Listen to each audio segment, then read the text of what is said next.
Olá, meus irmãos e minhas irmãs, muito boa noite. Sejam todos bem-vindos, bem-vindas. Estamos aqui nessa noite de sexta-feira, dia 30 de julho de 2021, para mais uma live União e Cooperação da Federação Espírita do Estado de Goiás. É um prazer estar com vocês aqui na noite de hoje e especialmente a live de hoje, né, da área de comunicação social espírita, preparada aqui para vocês. Então, vai ter uma live muito especial, uma conversa muito bacana. Mas antes da gente começar, convido todos vocês que estão nos acompanhando agora ao vivo e quem vai nos assistir posteriormente, para que cliquem aí para curtir a nossa live, para que compartilhem, para que essa mensagem que nós traremos aqui na noite de hoje, ela possa chegar a mais pessoas, né? Na medida que vocês vão curtindo, vão compartilhando, a gente vai fazendo com que o YouTube, né, melhore aí a visualização para que outras pessoas possam adquirir também o conhecimento, né, ter um pouquinho aqui do que nós teremos na noite de hoje.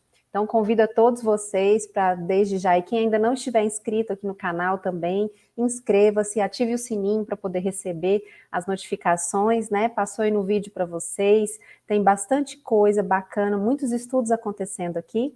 Então, inscrevam-se no nosso canal, ativem o sininho e curtam e compartilhem essa live.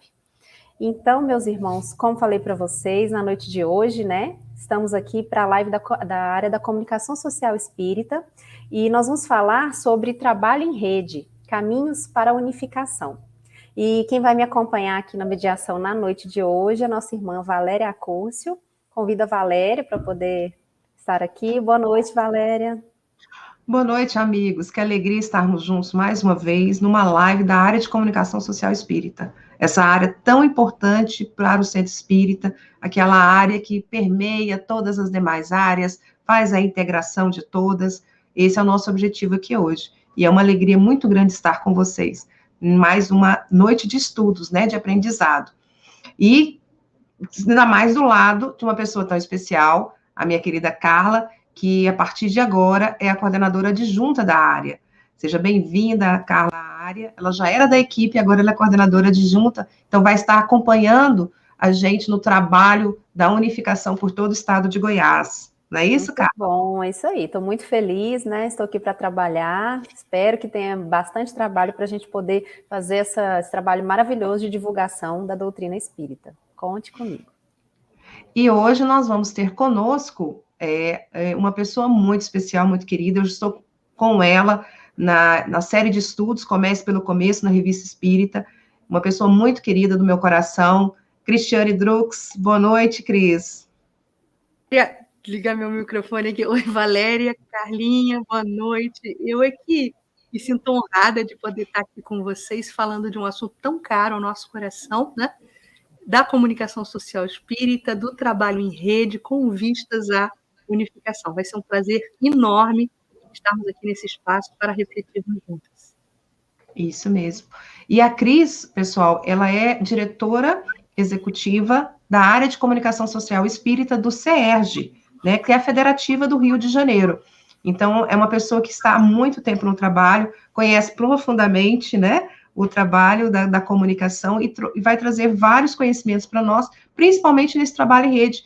E eles têm um trabalho muito bonito desenvolvido lá no Rio de Janeiro, que ela vai compartilhar conosco nessa noite. Então, convide aí, se o pessoal ainda não entrou, convide o pessoal para estar conosco, para aprender um pouco mais sobre todo esse trabalho. Então, Carlinha, vamos à prece? Vamos! Então, convido a todos vocês aí que estão nos acompanhando para fazerem a prece conosco, se sentirem-se à vontade, fechem os olhos.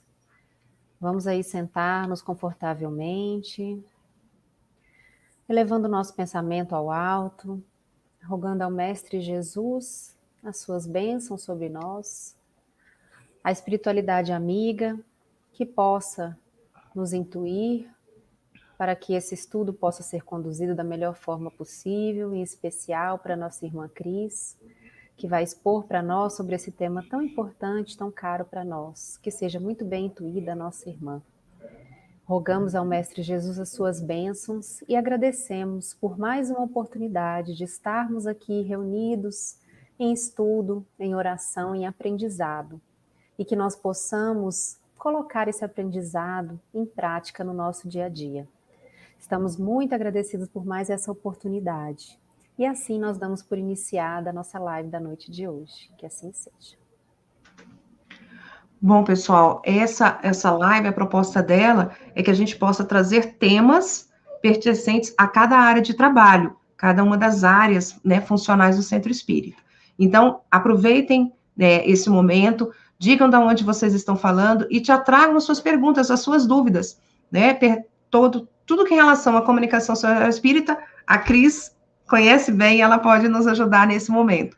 Então, Cris, bem-vinda mais uma vez ao trabalho na FEEGO, e a palavra é sua. Muito obrigada, Valéria. Carlinha, a gente se encontra já, né? No final aqui da explanação. Eu separei para a gente, para começarmos, um pensamento de Francisco Spinelli.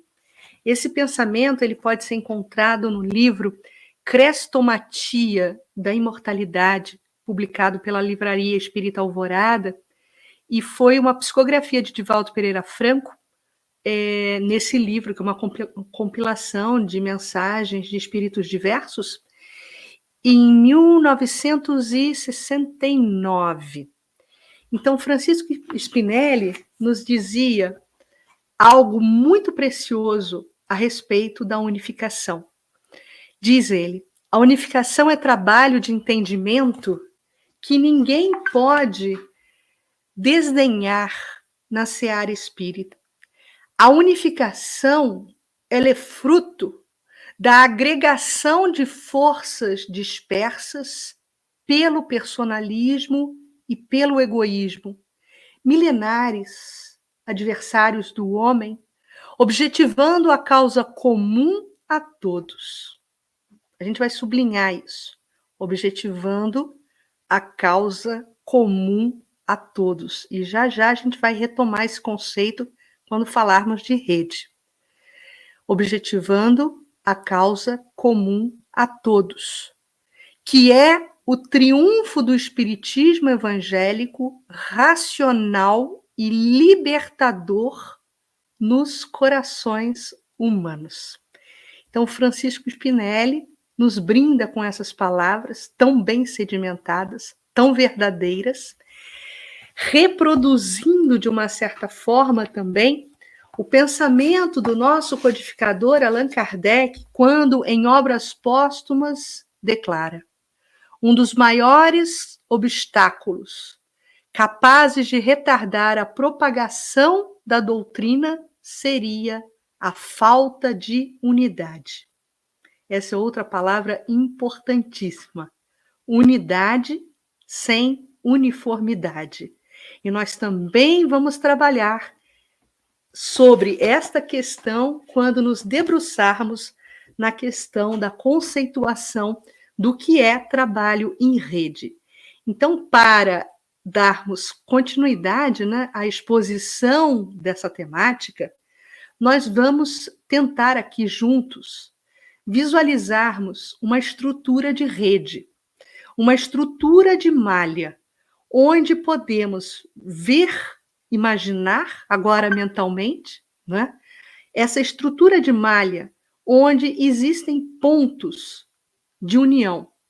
E cada ponto de união nessa estrutura de malha, nós vamos tecnicamente nomear vórtices. É assim que a ciência que estuda a estrutura de rede vai denominar esses pontos de união. São vórtices. Nós somos vórtices do movimento espírita brasileiro. Nós, enquanto pessoas, individualmente, nós, enquanto representantes das nossas instituições espíritas, nós, enquanto representantes das nossas federativas, e a grande estrutura matriz, o grande, digamos assim, vórtice matriz de todo o movimento espírita brasileiro, que é a Federação Espírita Brasileira. Mas quando estudamos a questão da estrutura de rede, e esse estudo da estrutura de rede também acontece fora, né, do espaço do movimento espírita, evidentemente, esse é um assunto também muito trabalhado e também muito importante para várias organizações da sociedade em geral.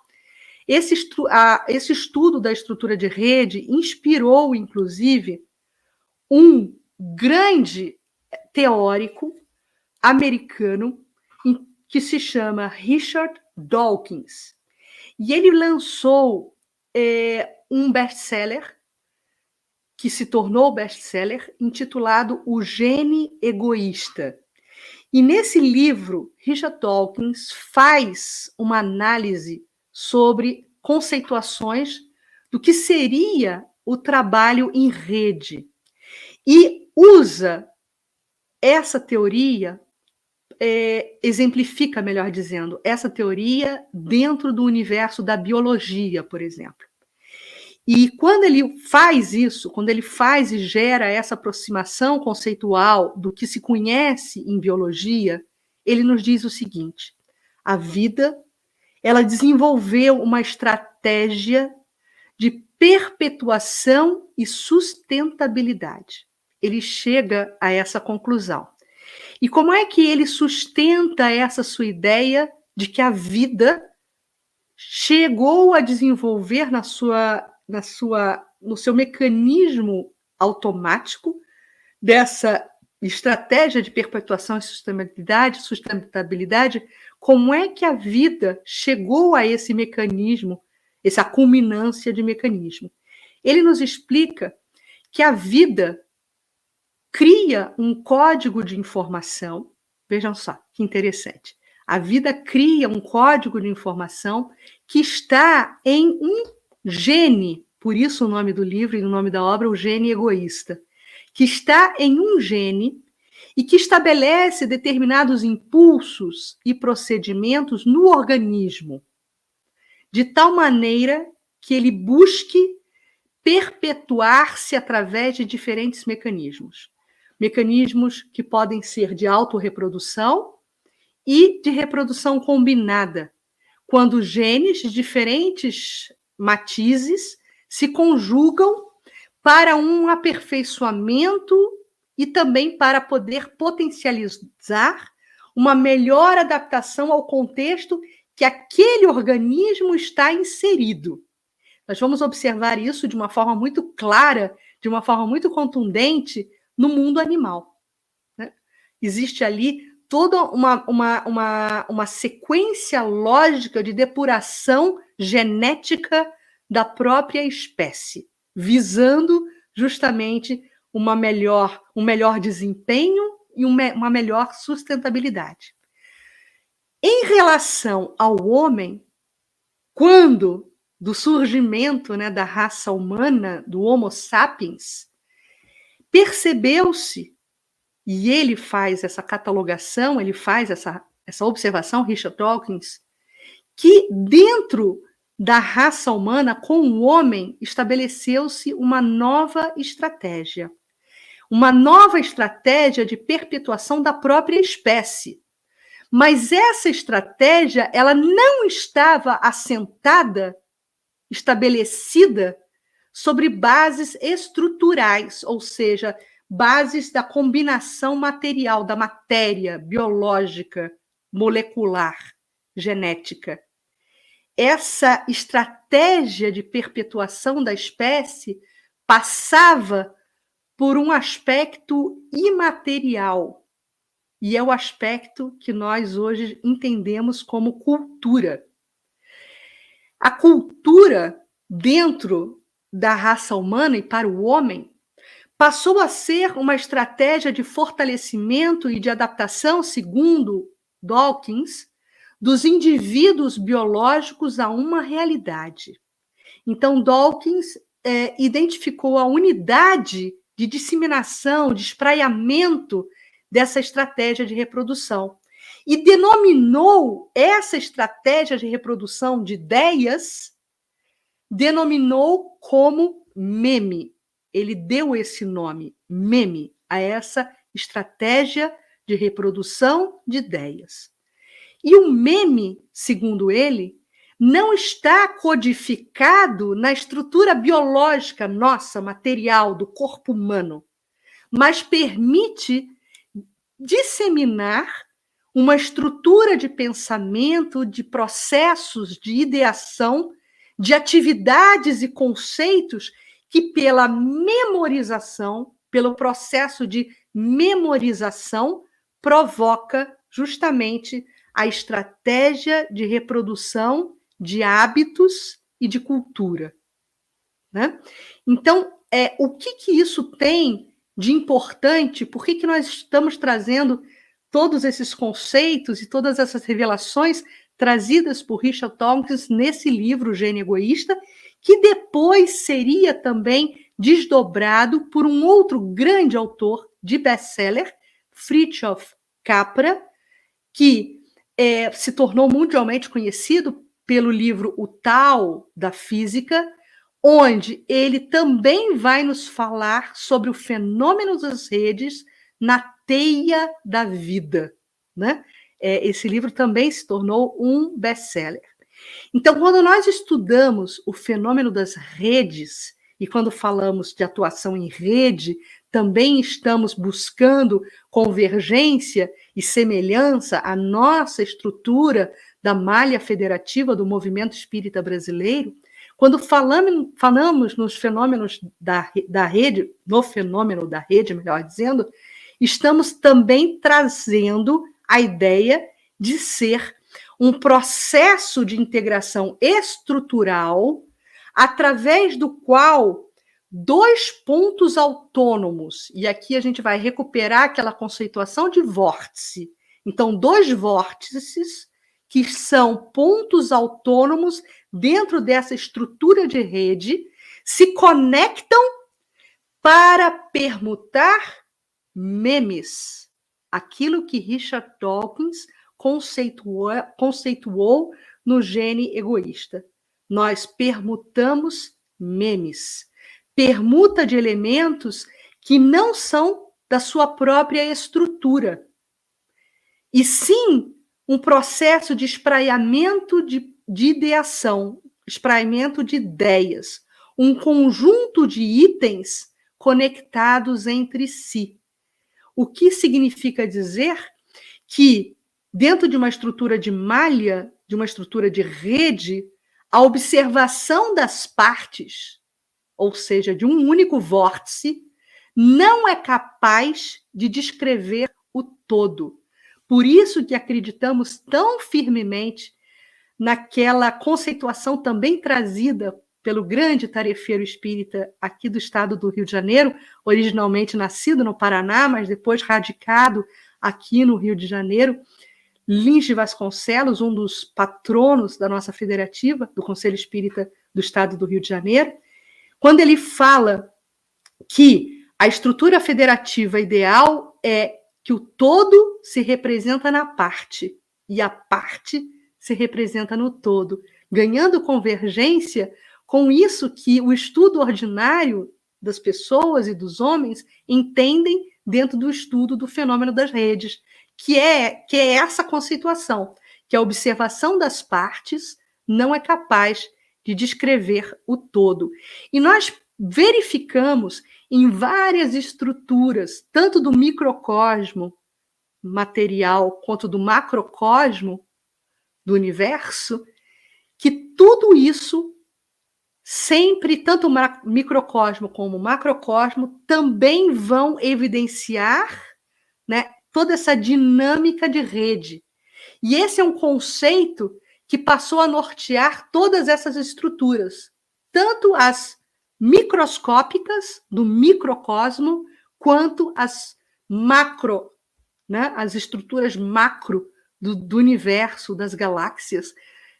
Todos esses elementos funcionam dentro de uma estrutura harmônica de rede. A rede é uma grande realidade que permeia todas as nossas vidas, né? Todas as estruturas da vida. E existem algumas propriedades da estrutura de rede que seria importante salientarmos aqui nessa varredura temática sobre a questão da rede, né, do trabalho e da dinâmica de rede. A rede, toda a rede, ela possui uma estrutura, né, a malha que falávamos anteriormente. Uma outra propriedade da estrutura de rede é que dentro dessa estrutura existe autonomia, existe um processo de autonomia exercitado por esses vórtices, por esses pontos de união. Existe também, num processo integrativo de uma rede, a propriedade do dinamismo. Uma outra propriedade que faz parte da estrutura da rede é a propriedade da topologia, ou seja, nem todos os elementos e os vórtices dessa rede estão numa mesma altura, num mesmo patamar de experiências, podemos dizer assim.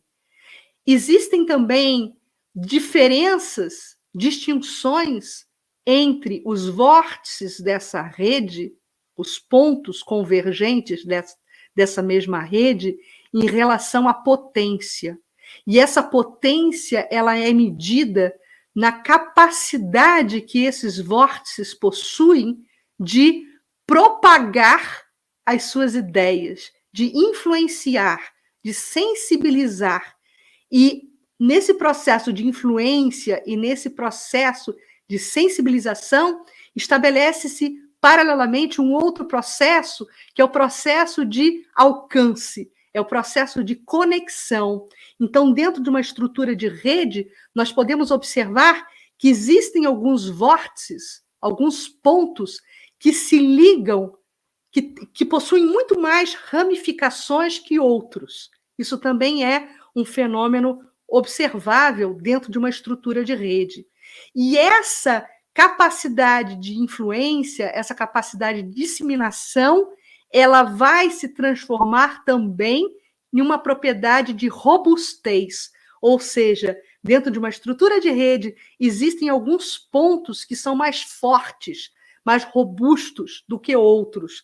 E essa robustez, ela é traduzida a partir dessa potencialidade de ligações que esse vórtice faz e proporciona. E também a propriedade de navegação, porque dentro de uma rede nós conseguimos proporcionar, né, o navegar das informações de um ponto ao outro, ou seja, as informações, as notícias, as impressões, as vivências, elas navegam, elas se movimentam, se dinamizam dentro dessa estrutura de rede. Até agora, nós falamos, né, muito sobre o que a ciência ordinária e o que é a estrutura de rede trabalhada, estudada, incentivada até pelas grandes corporações da sociedade, né, das empresas, grandes conglomerados, o que se estuda em relação a essa questão de estrutura de rede. Mas agora nós vamos começar a fazer uma adaptação de todo esse entendimento para a nossa realidade do movimento espírita. Então, a primeira reflexão que eu gostaria de trazer nesse espaço é como a transversalidade da comunicação social espírita pode otimizar justamente essa integração, promovendo, né, lançando essa pergunta e, ao mesmo tempo, respondendo, promovendo o diálogo e a empatia. É preciso compreender que coisas diferentes ocorrem simultaneamente na rede. A diferença de realidades, a diferença de experiências não implica necessariamente em concorrência. Muito pelo contrário, esse colorido, essa diferença de experiências trazem um colorido muito interessante para a própria estruturação de uma rede, para a própria robustez de uma rede. Então, a diferença não significa concorrência, mas o diálogo é o instrumento de geração dessas sínteses, desses acordos, desses entendimentos e abrangência de visão. Me lembro aqui de um fato importantíssimo, que marcou profundamente os destinos do movimento espírita brasileiro. Essa diferença, né, de realidades é que promoveu toda a movimentação e toda a dinamização de espíritas de escola, imbuídos do verdadeiro sentimento do cristianismo, para acordarem entre si uma empreitada de integração que foi o Pacto Áureo. Então, esses espíritas se uniram e faziam parte de um grupo com uma finalidade em comum, mas traziam, cada um deles, experiências próprias, particulares, das regiões da onde vinham, né? Rio Grande do Sul, com Francisco Spinelli, se somou a Leopoldo Machado, do Rio de Janeiro, Aline de Vasconcelos, que vinha de uma experiência do Paraná, Carlos Jordão, do estado de São Paulo, e tantos outros ceareiros e caravaneiros, né, que depois constituíram a Caravana da Fraternidade, estimularam esse processo do Pacto Áureo. O Pacto Áureo é, para nós, o símbolo perfeito de um trabalho de estrutura em rede, né? Estimula-se nesse trabalho de estrutura em rede também a solidariedade e a interdependência. É preciso compreender que ações na rede impactam todos os elementos que a integram. Não existe trabalho isolado quando articulamos e nos debruçamos sobre uma filosofia de trabalho em rede. Por isso, as ações de cada integrante, de cada componente, de cada vórtice daquela malha, daquela rede, deve primar pela ética.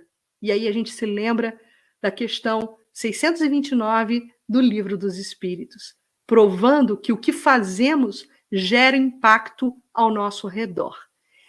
E existe também, dentro da estrutura da rede, uma consciência hologramática. A rede, ela possui características dos elementos que a constituem. Portanto, o todo se representa na parte e a parte se representa no todo. É por isso que, enquanto filosofia de atuação da comunicação social espírita, estabelecemos também 3 funções básicas: a evangelizadora, a midiática e a integradora. E essa função integradora da comunicação social espírita vai nos falar de perto em relação a esse trabalho estruturado dentro da filosofia de atuação em rede. Uma filosofia de atuação que prevê um trabalho solidário, respeitando as vivências e as peculiaridades locais, porém, estimulando e fomentando uma visão única de trabalho, né? Dentro dessa função integradora, nós vamos buscar congregar esforços para que todos nós possamos impactar positivamente na divulgação doutrinária, né? No espraiamento dessas ideias libertadoras e consoladoras da doutrina espírita. Então, é através dessa estrutura de rede que iremos exercitar uma divulgação doutrinária não apenas informativa, mas uma comunicação espírita formativa, cativando as pessoas a entenderem a essência da doutrina espírita, que nos congrega a um agir dentro de todos aqueles preceitos do cristianismo primitivo. Então, implica, nesse processo de divulgação, implica em se utilizar com sabedoria e eficácia os meios de comunicação de massa, e dentre eles, hoje em dia, principalmente os meios de comunicação dentro dos meios digitais e dentro dos meios da internet, para que possamos proporcionar esse alcance cada vez maior. Hoje em dia, através da internet, dialogamos de uma forma bastante positiva, de uma forma bastante sistemática, com várias pessoas ao mesmo tempo, né? Então, a abrangência da comunicação, por conta de toda essa conjuntura desse nosso momento patrocinado pelo advento da pandemia, nós conseguimos nos comunicar de uma forma bastante intensa, com um alcance inimaginável, com locais que, se não fosse a pandemia e se não fosse essa conjuntura atual, nós não teríamos condição de dialogar e nem de estarmos conectados e integrados. Então, quando se atua em rede, quais são os pensamentos que dão base a essa atuação em rede? A construção coletiva, né? A propensão a trabalharmos em equipe e construirmos coletivamente projetos em comum, né? E quando se fala em construção coletiva, se precisa trabalhar também a ideia, né, e o afastamento de um dos vícios que, por conta das repetições de erros, né, muitos de nós ainda caímos dentro desses processos viciosos, que é o personalismo.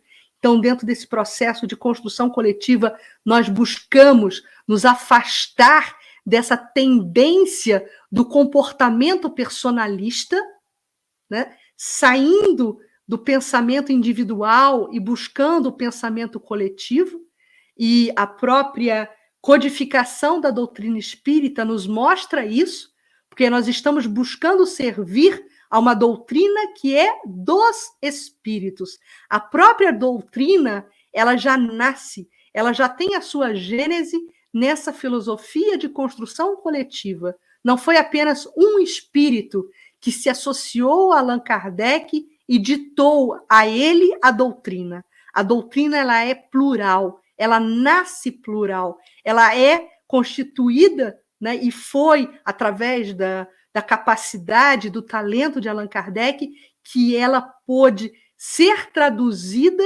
a partir desse olhar coletivo, desse olhar plural. A doutrina espírita, ela é fruto de uma construção coletiva, é a doutrina dos espíritos. E a sua dinâmica em movimento espírita deveria também traduzir essa atitude plural, essa atitude coletiva, esse construir coletivamente, contando com a ausência do personalismo, nos convidando ao afastamento dessa postura perniciosa que é o personalismo, que, aliás, é um dos comportamentos que mais comprometem o espírito da unificação. Falamos de unidade sem uniformidade, todos convergindo para um fim único. Isso é a unidade. Mas nesse caminhar e nesse processo, também levamos em conta essa força integrativa, esse colorido integrativo, respeitando as características de cada um, de cada região, de cada localidade. Então, meus amigos, o grande desafio dessa nossa atuação em rede, do trabalho coletivo em rede, é criarmos uma rede de operações dentro do movimento espírita brasileiro, nas quais a coisa mais importante que está fluindo dentro dela e consagrando essa estrutura federativa, essa malha, essa rede federativa espírita, deveria ser o nosso meme. E o nosso meme, lembrando Richard Dawkins, o nosso meme é o que se tem mais em comum entre todos nós, espíritas, no movimento espírita brasileiro, é a meme, em potencial libertadora e consoladora da doutrina espírita. Essa é a meme que nos vivifica, é a meme que nos une e é a meme que irá, se trabalharmos direito, se confluirmos os nossos esforços, é a meme que teremos condição também de oferecer às massas, ao mundo inteiro, colaborando num processo de mundo de regeneração para o porvir da humanidade. Então fica aqui, né, talvez essa varredura temática sobre as estruturas de rede e como podemos fazer a confluência desses entendimentos teóricos da estrutura de rede para o nosso movimento espírita brasileiro. E eu entrego de volta a palavra aí às minhas companheiras Carla e Valéria. Muito bom, Cris.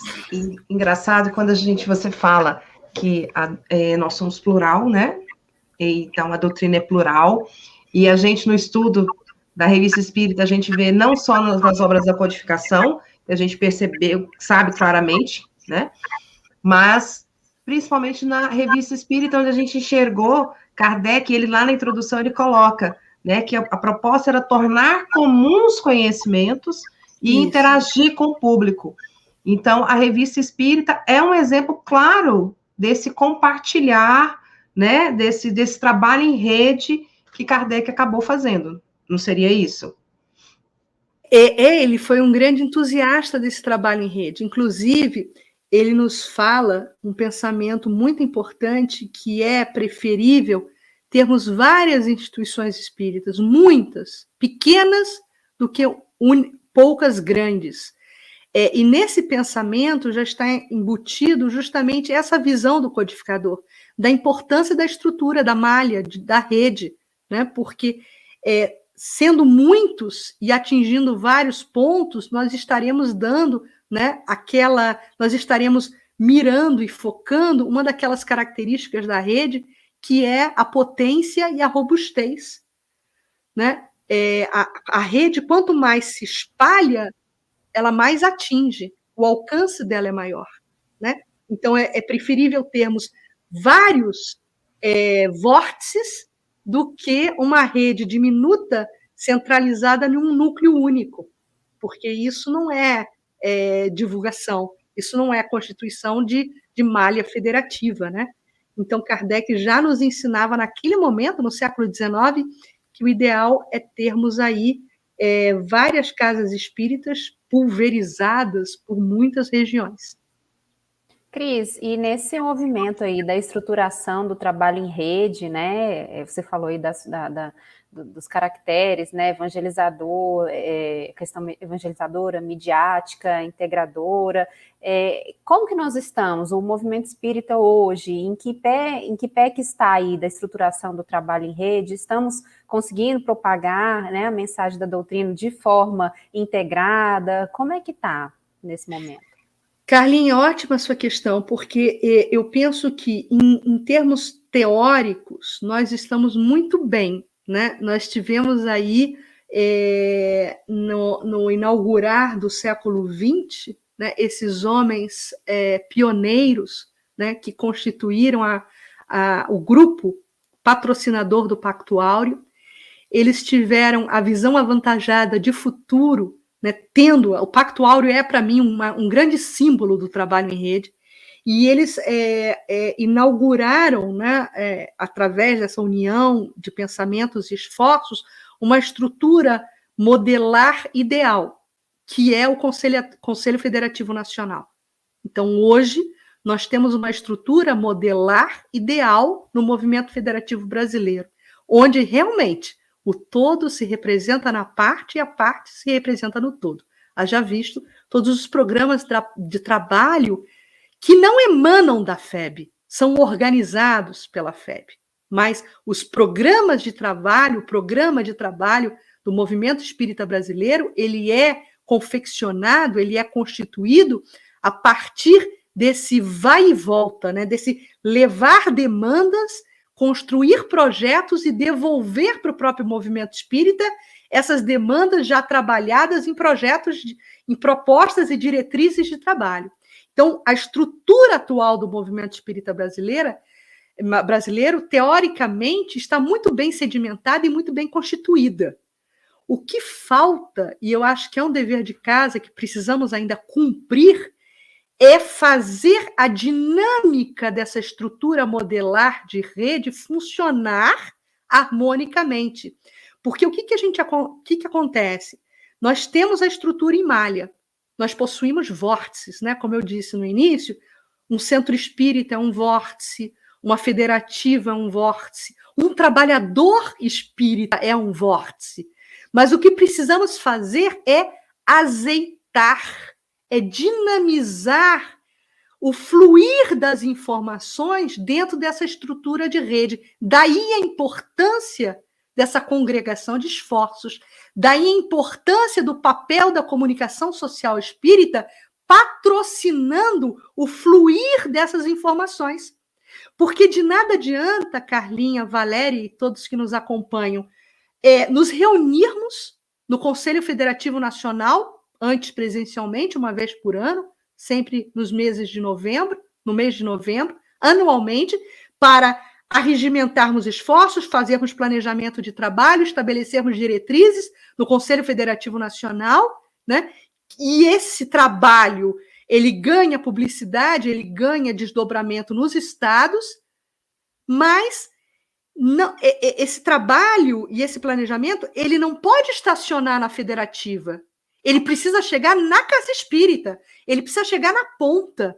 E ao chegar na ponta, ele precisa beneficiar o frequentador da casa espírita.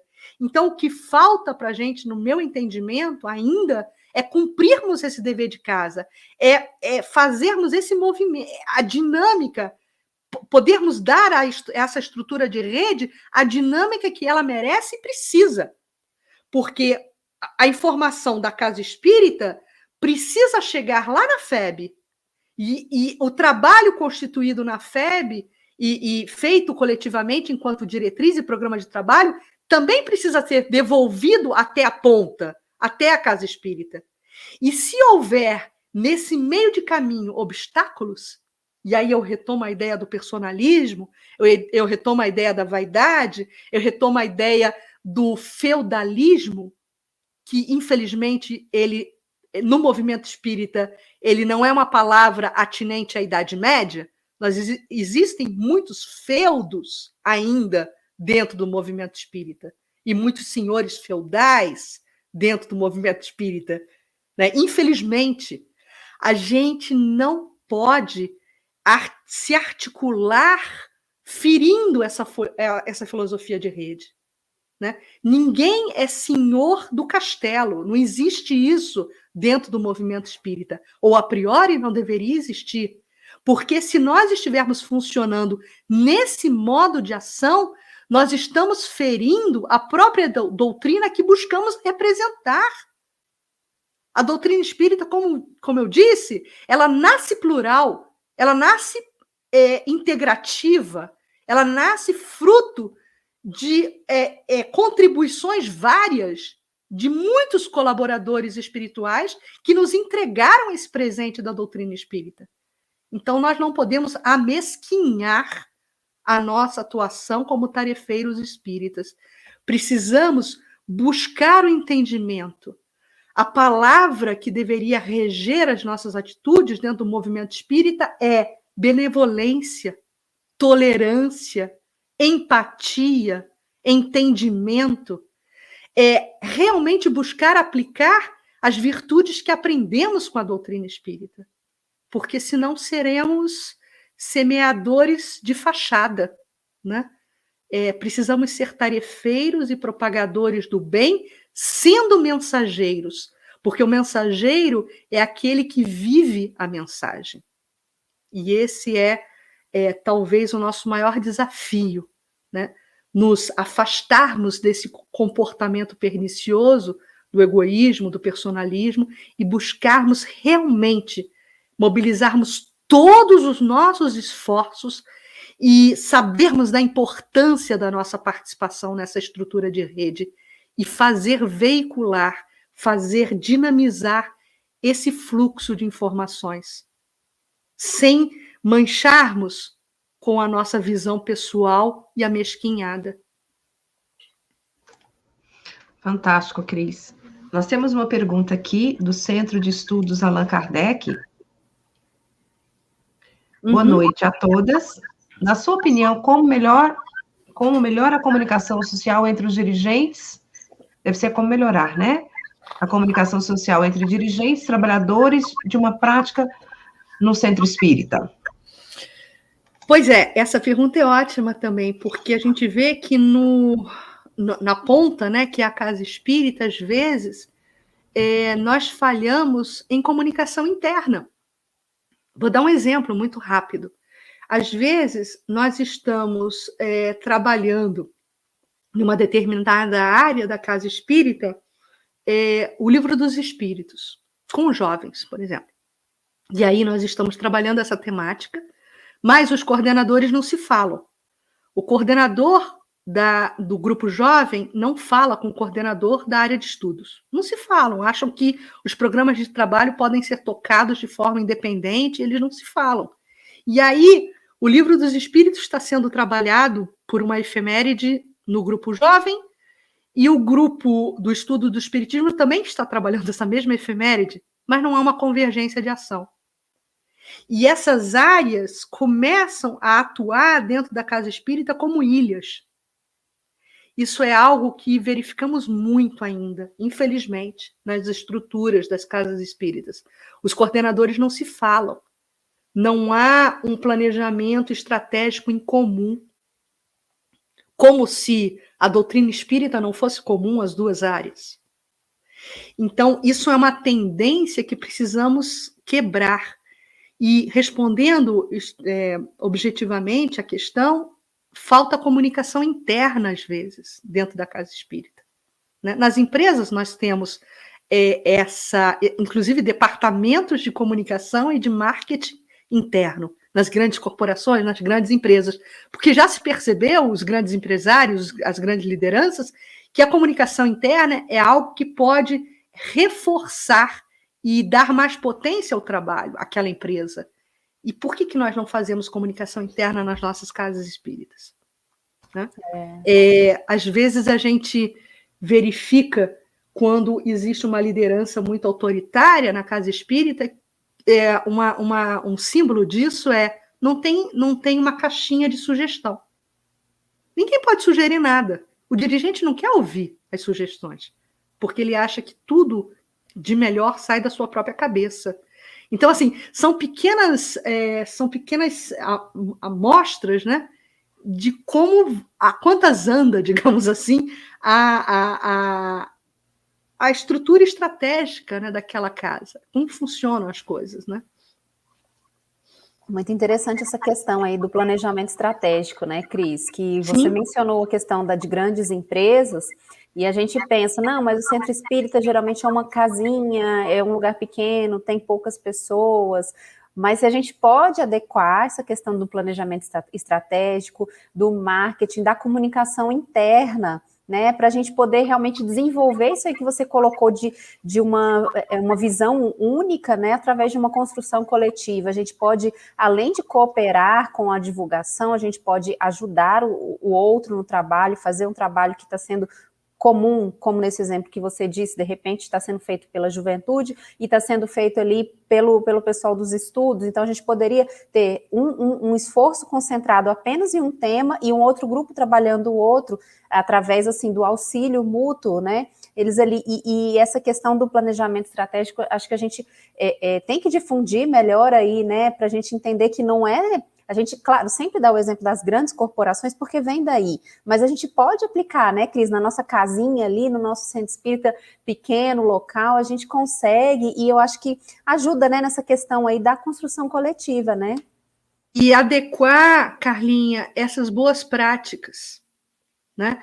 É uma coisa que funciona muito e que deveria ser alvo de nossas ocupações, não preocupações, mas ocupações, trabalharmos incessantemente pela noção de pertencimento, porque não se faz unificação sem noção de pertencimento. E essa noção de pertencimento, ela só irá brotar, ela só irá nascer a partir do momento que aquele indivíduo sinta o acolhimento, né, das lideranças, o acolhimento dos dirigentes, o acolhimento dos coordenadores daquele trabalho. Né? No Rio de Janeiro, a gente até tem uma experiência muito exitosa para compartilhar com vocês, pela área de comunicação social espírita, porque para vocês verem como esse detalhe faz diferença e como essa noção de pertencimento faz diferença quando a gente trabalha essa noção de pertencimento. Nós pedimos a todos os coordenadores de unificação do Estado do Rio, nós aqui nos dividimos, né, em conselhos espíritas de unificação. O Rio de Janeiro tem 72 conselhos espíritas de unificação, e nós pedimos a cada coordenador de unificação desses conselhos para nomearem oficialmente um coordenador de comunicação, que estaria lado a lado e ombro a ombro com ele, prestando o suporte que a comunicação social espírita pode prestar à unificação. E nessa nomeação oficial, né, que cada coordenador nos deu um nome, esse elemento nomeado, ele passou a ser um embaixador da comunicação. E nós demos esse nome. Você agora é o embaixador da comunicação na sua localidade. O que faz um embaixador, minha gente? O embaixador, ele vai representar o interesse daquele país na sua área de atuação. O que é um comunicador social espírita, se não esse representante na sua localidade dos interesses do movimento espírita, da federativa, da Federação Espírita Brasileira, ou seja, ele está trabalhando, ele está atuando, representando esse grande programa de trabalho do movimento espírita brasileiro na sua região. Então, pois ele é, sim, um embaixador. Então, quando nós adotamos esse nome e essa estratégia aqui no Rio de Janeiro, o trabalho cresceu de forma exponencialmente, porque a gente verificou que na base dessa ideia está o incensar da noção de pertencimento. E essa noção de pertencimento, quando ela é bem trabalhada, e para isso precisa haver acolhimento, para isso precisa haver democracia, para isso precisa ter processo de ouvidoria. Você ouve as demandas, procura atender as demandas, né? Você se afasta de uma postura de liderança ditatorial, né? Centralizadora, para trabalhar em equipe, para ouvir, para modificar aquilo que se faz necessário modificar. Então, a gente percebe que esse modo de comportamento, ele impacta diretamente na consolidação ou não dessa estrutura de rede. Microfone, Valéria. Tem mais uma pergunta aqui. Ele está falando que até gostou da embaixador da comunicação. Bom demais, gostei. Eu também gostei, viu? Reuniões diárias e memorandos diários seria uma solução para melhorar a comunicação? Ele até faz uma lembrança. Kardec sempre se reunia durante a codificação. É importante, porque o espaço de reunião é, a priori, um espaço de reflexão. É um espaço onde se entregam propostas, se fazem reflexões, se analisam demandas, e em um trabalho conjunto se busca a solução. Então, o espaço de reunião é, sim, um espaço rotineiro muito importante. E também, nas reuniões, pode-se estabelecer uma rotina de registro, porque isso eu considero também um grande calcanhar de Aquiles na estrutura de muitas instituições e na estrutura do próprio movimento espírita. Ações de sucesso precisam ser documentadas, precisam ser registradas, porque senão a gente vai estar sempre querendo reinventar a roda, porque como não ficou registrado, a gente não tem como recorrer a esse registro para dali poder aurir o exemplo, né, a experiência e reproduzi-la novamente. Então, a importância da prática de registro é algo muito importante. Eu ainda não consegui fazer isso. Eu estou agora, no final do ano, passando o bastão, né, da área de comunicação aqui do estado do Rio de Janeiro, e quero poder registrar esse processo de sucesso que foi a constituição dos embaixadores. Então, a gente vai estar documentando isso, a gente quer poder deixar registrado isso, né? Para que companheiros que possam vir no futuro, querendo agasalhar essa ideia, possam ter como ali fonte de consulta de como fazer. Então, nós iremos fazer esse registro. Fica prometido, inclusive, aqui. Eu estou me comprometendo para conseguir executar. Muito bom. E isso é importante, Cris, porque é igual você falou a frase certa, não tem que ficar reinventando a roda, né? E até para quem, porque nós não temos, e isso até eu falo bastante, a minha preocupação, principalmente em trazer a juventude para a comunicação, que seria uma porta, porque eles têm, vamos dizer assim, o viés da mídia, o midiático, as redes, o conhecimento tecnológico, na verdade. Eles têm um conhecimento tecnológico mais aguçado. Então, a comunicação seria uma forma de trazer os jovens, mas também fazer o trabalho junto com eles para que eles possam permanecer e dar continuidade ao trabalho que nós estamos executando agora. Então, o trabalho tem que ter uma sequência, não pode ficar a cada vez uma diretoria ou a cada vez uma não é o meu trabalho, é o trabalho do Centro Espírita, é o trabalho da Federativa, é o trabalho nacional. Então, a gente tem que trabalhar isso muito claro e ficar documentando mesmo, né? Ele até colocou aqui, ó, é importante no Centro Espírita também. A gente percebe isso. E o Centro Espírita, muitas vezes, não tem esse cuidado de fazer esses registros, né? De campanhas, de projetos, não tem esse costume. Isso aí é uma situação, assim, interessante, porque se a gente está pensando em rede, né, a articulação em rede é um trabalho conjunto, trabalho, né, como a Cris bem falou ali no começo, o trabalho não é meu, o trabalho não é da Valéria, o trabalho não é da Cris, o trabalho é do movimento espírita. Então, ele tem que ser colocado, ele foi feito e ele está posto.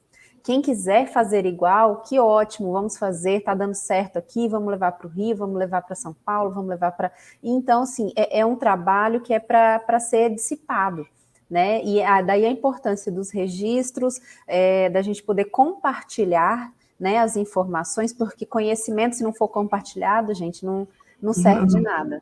Né? Então, e daí a gente tem a importância da comunicação, a importância da divulgação nesse sentido, para que a gente possa também compartilhar os cases de sucesso, compartilhar as experiências que não foram bem-sucedidas também, é importante para a gente passar o que eu tentei fazer, não deu certo, de repente o outro tem uma ideia para melhorar aquilo ali, e isso vai virar uma coisa legal lá na frente. Então, é legal essa ideia da construção coletiva, né? Exato. E, Carlinha, só muito rapidamente pegando seu gancho, que eu não quero estourar o tempo, nesse processo de construção coletiva, tem uma outra questão muito importante, que eu diria que é o grande pulo do gato, e que o movimento espírita ainda não percebeu, que quando atuamos em ação coletiva, nós poupamos tempo. Eu escuto pelo movimento espírita todo mundo reclamando que o cobertor é curto, não tem trabalhador para isso, não tem trabalhador para aquilo, ficamos acumulando funções, mas eu folgo em dizer para vocês, no dia que começarmos a aprender a agir coletivamente, vai sobrar tempo. Eu vou dar um exemplo muito rápido. Vamos pegar aqui o mês de outubro, onde muitas casas espíritas, onde quase todas as federativas montam os seus programas de homenagem ao mês de Kardec, né? Allan Kardec.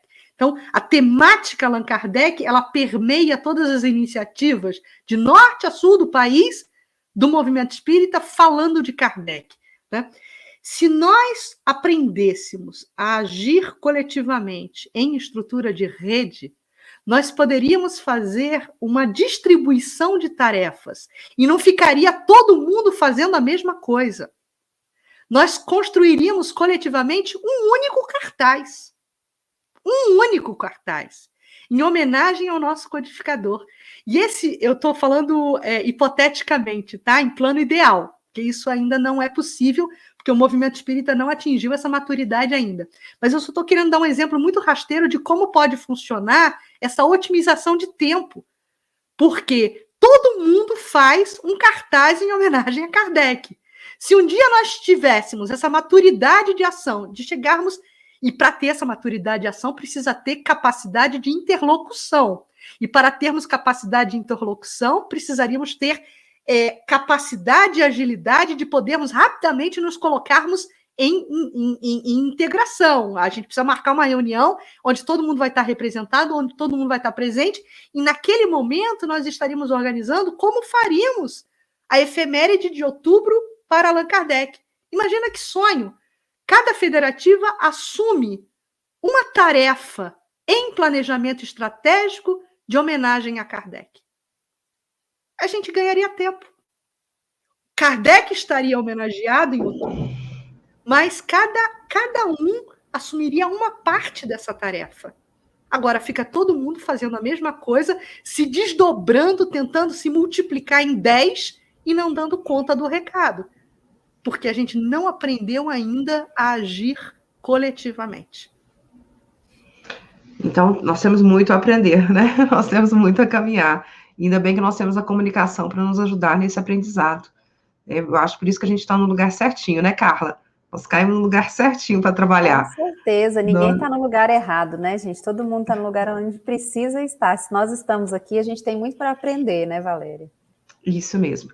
Eu vou fazer só uma parte aqui, não é dessa live, mas eu tenho que aproveitar e falar. Vocês estão acompanhando a série de estudos, comece pelo começo, e essa semana a série de estudos está fazendo, a FEGO Livraria está fazendo um sorteio.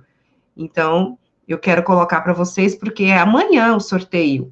Então, ainda dá tempo de ir lá no Instagram da FEGO Livraria, @FEGO_livraria, curtir a foto oficial e seguir todas as instruções. O sorteio é amanhã às 21h30. Você vai receber todas essas obras.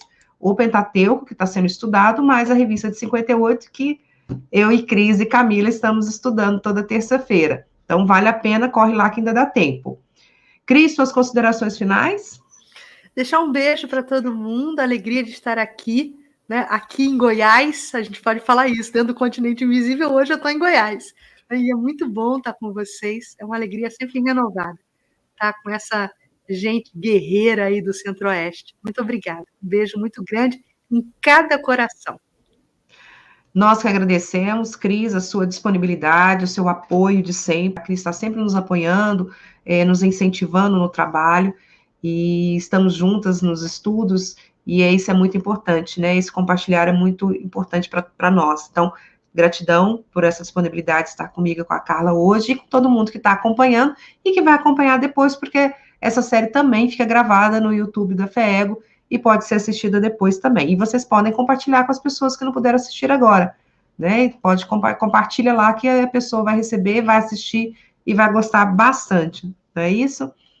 Mais algum aviso, Carlinha, com suas considerações finais? Não, só convidar o pessoal daqui a pouco, né, para assistir ao estudo do Livro dos Espíritos, na série de estudos Comece pelo Começo, para a gente poder, né, trabalhar bem, já estudar juntos e irmos aí, seguirmos coletivamente nesse estudo. Cris, você poderia fazer a nossa prece final, por favor? Faço sim, e para a prece final, eu me lembrei de ler aqui uma palavra lindíssima de Emmanuel, quando nos fala também de unificação.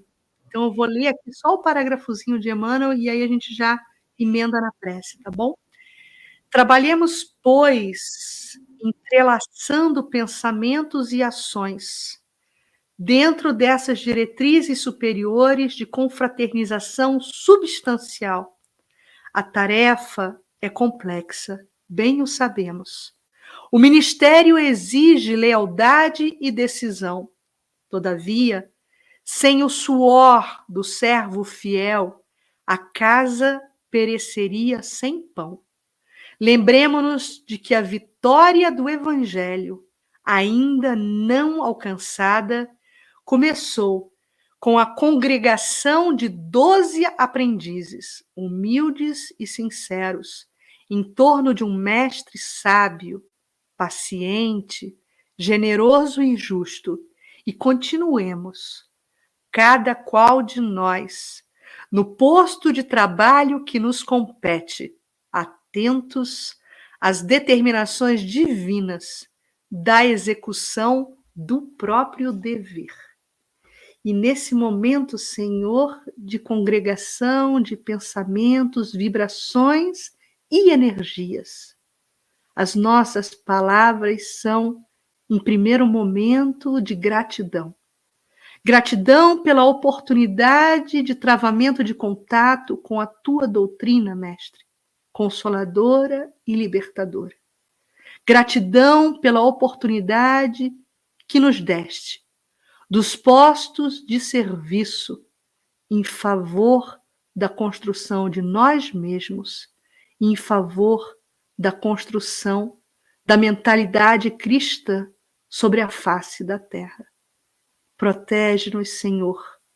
Dai-nos a oportunidade do acerto, na medida que já temos condição de refletirmos sobre todos os ensinamentos que nos oferecestes no momento que viestes, em renúncia e em vivência, nos ensinar os preceitos do Evangelho, e que possamos honrar, Senhor, a esses nossos postos de trabalho, construindo um movimento espírita robusto e um movimento espírita que traduza com a mesma firmeza e com a mesma beleza a potência da doutrina que buscamos divulgar e que buscamos